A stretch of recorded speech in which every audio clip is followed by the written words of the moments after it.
नमस्कार, मैं हूं गीता शर्मा और आप देख रहे हैं हिंदी खबर। भारत के कॉलेज और विश्वविद्यालय आज भले ही विश्व के टॉप एजुकेशन इंस्टीट्यूशन में शामिल ना हो, लेकिन एक समय ऐसा भी था जब यह देश विश्व में शिक्षा का प्रमुख केंद्र था। भारत में ही दुनिया का पहला आवासीय विश्वविद्यालय खुला था, जिसे हम नालंदा विश्वविद्यालय के नाम से जानते हैं। इस विश्वविद्यालय की स्थापना 450 ईसा पूर्व में हुई थी। नालंदा विश्वविद्यालय प्राचीन भारत में उच्च शिक्षा का सर्वाधिक महत्वपूर्ण और विख्यात केंद्र था।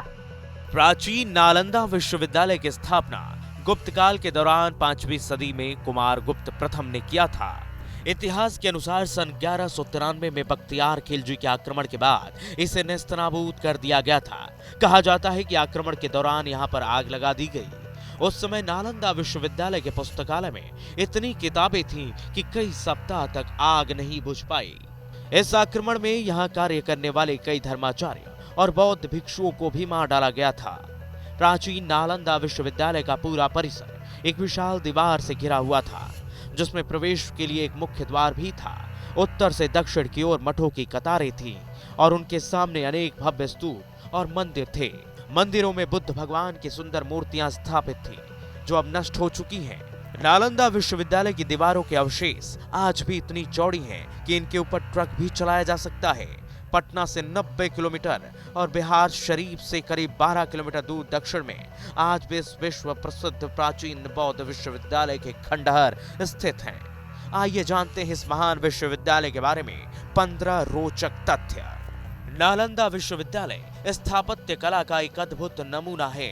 आपको जानकर हैरानी होगी कि इस विश्वविद्यालय में 300 कमरे, 7 बड़े बड़े कक्ष और अध्ययन के लिए 9 मंजिला एक विशाल पुस्तकालय था, जिसमें एक समय 3 लाख से भी अधिक किताबें मौजूद थीं। नालंदा को तक्षशिला के बाद दुनिया का दूसरा सबसे प्राचीन विश्वविद्यालय माना जाता है। वहीं आवासीय परिसर के तौर पर यह पहला विश्वविद्यालय है। ये 800 साल तक अस्तित्व में रहा। इस विश्वविद्यालय में विद्यार्थियों का चयन मेरिट के आधार पर होता था और यहाँ छात्रों को निःशुल्क शिक्षा दी जाती थी। इसके साथ उनका रहना और खाना भी पूरी तरह निःशुल्क होता था। इस विश्वविद्यालय में एक समय में 10,000 से ज्यादा विद्यार्थी शिक्षा ग्रहण करते थे और 2700 से ज्यादा अध्यापक उन्हें शिक्षा देते थे।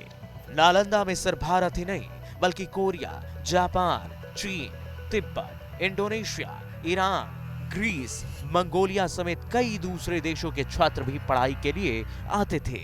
नालंदा शब्द संस्कृत के 3 शब्द नाल, धनालम, धनदा के संधि विच्छेद से बना है।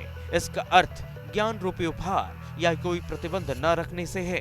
नालंदा की तर्ज पर नई नालंदा यूनिवर्सिटी बिहार के राजगीर में बनाई गई है। इसे 25 नवंबर 2010 को स्थापित किया गया। ऐसी ही रोचक खबरों के लिए जुड़े रहिए हिंदी खबर के साथ।